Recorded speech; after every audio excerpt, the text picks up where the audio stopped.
Table পরিষ্কার করছিল আর পেছনে কাঁটা রেখেছিল যাতে বসলে কাঁটাগুলো শরীরের মধ্যে ঢুকে যায়।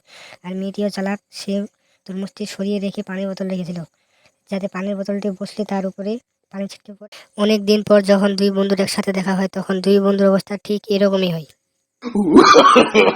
No, no, no, no. চাইনিজদের বুদ্ধি আছে, মানতেই হবে। দেখুন বন্ধুরা, চাইনিজরা কিভাবে খুশার চুরি করে। তাদের খুশার চুরি করা দেখে আপনি একেবারেই অবাক হয়ে যাবেন।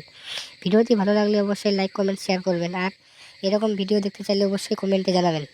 বাংলাদেশ থেকে দেখলে ভিডিওতে লাইক দিও, আর ইন্ডিয়া থেকে দেখলে কমেন্টে জানাইও। দেখুন বন্ধুরা, এই লোকটি বুড়িটির দরজা টকটক করছিল আর বুড়িটিকে বিরক্ত করছিল। আর তখন বুড়িটি সেই ছেলেটিকে খুঁজতে বের হয় ঘর থেকে। ছেলেটি সাথে সাথে লুকিয়ে পড়ে আর বুড়িটিও চালাক, সে তার পিছন দিক দিয়ে দাঁড়িয়ে থাকে।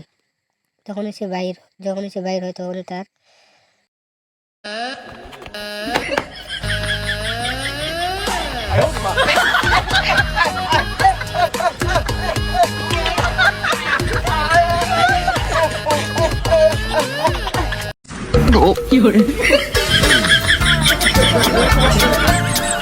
Huh?